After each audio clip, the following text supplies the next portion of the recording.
কবর খুঁড়তে যায় বা কবর করতে যায় দেখা গেছে বিভিন্ন জায়গায় দেখা যায় এই কবর করতে যাওয়ার আগে বা কবর করতে করতে মাঝখানে দেখা গেছে আগের কবরের কিছু হাড় পাওয়া যায়, শরীরের কি পাওয়া যায়, হাড় বুট পাওয়া যায়।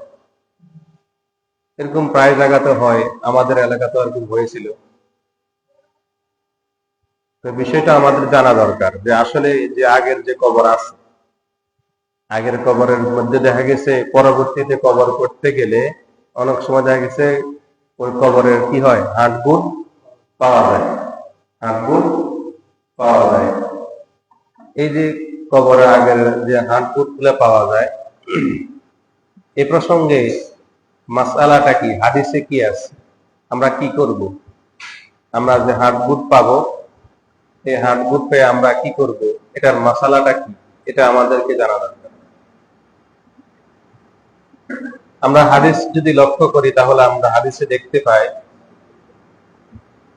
যদি কবরে হাত বুট পাওয়া যায় তাহলে এই হাত বুটকে কি করবে, এই প্রসঙ্গে হাদিস যদি আমরা দেখি, হযরত জাবের রাদিয়াল্লাহু তাআলা আনহু থেকে বর্ণিত, আল্লাহ রাসূল সাল্লাল্লাহু আলাইহি ওয়াসাল্লাম থেকে হাদিস, হযরত জাবের রাদিয়াল্লাহু তাআলা আনহু বলতেছেন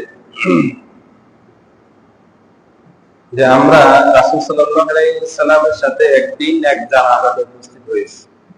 হযরত জাবের রাদিয়াল্লাহু তাআলা আনহু বলতেছেন আমরা রাসূল সাল্লাল্লাহু আলাইহি ওয়াসাল্লামের সাথে একদিন এক জানাজাতে উপস্থিত হয়েছি।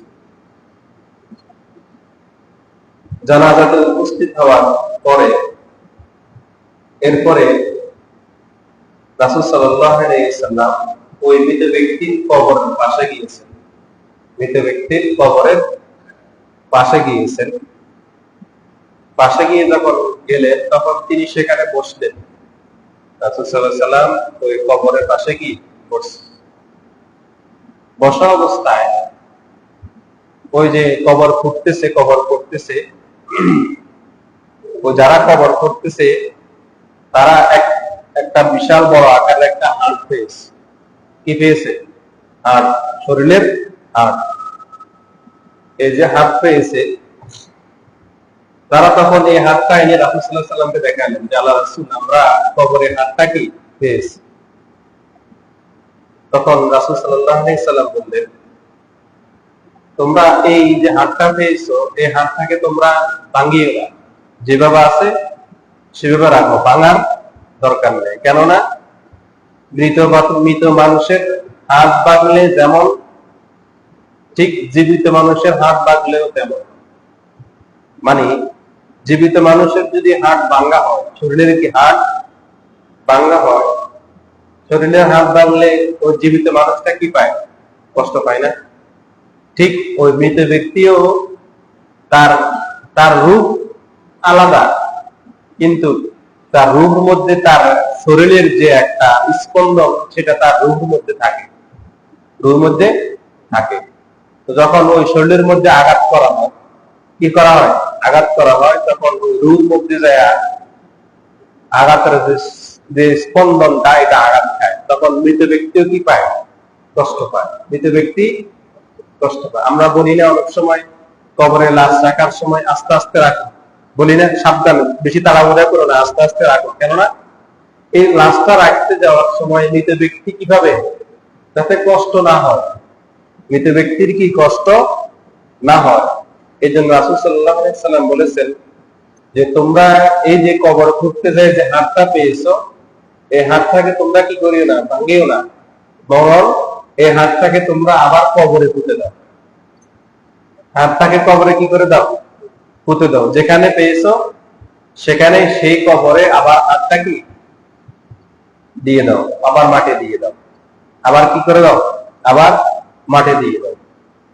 তো তাহলে আমরা এই হাদিস থেকে যে বিষয়টা জানলাম, যদি আমরা কবর করতে যাই, যদি আমরা কি যাই, কবর করতে যাই, যদি কবরের মধ্যে কবর করতে যায় যদি হাত পাওয়া যায়, যারা কবর খনন করেন, হয়তো অনেকে এখানে আছেন আবার অনেকে এখানে নাই, তা আমরা যারা আলোচনাটা শুনতেছি আমাদের উচিত তাদেরকে বিষয়টা কি জানিয়ে দেওয়া, যে সাধারণত যারা কবর করে তারা না হাতটা পায়, বাকি সকলে তো কি হাত পায় না। তো যারা হাত পাবে কবর করতে যায়, যে আগের কবরে কি পাবে, হাত পাবে, এই হাত পেলে এই হাতটাকে আবার পুনরায় কবরে কি করে দেবে, পুঁতে দেবে। তাহলে মাসালা এটাই। তাহলে আমরা যদি কবর করতে যাই, যদি কবরে হাত পাই, আমরা কি করব, হাতটা খেয়াল থাকবো। তো এটা এটা খেয়াল রাখবে যে কবরে যদি আবার আগের কবরে যদি হাত পাওয়া যায়, তাহলে ওই হাতটা আবার পুনরায় কি করতে হবে, কবরে পুঁতে দিতে হবে, আবার পুনরায় কবরে পুঁতে দিতে হবে।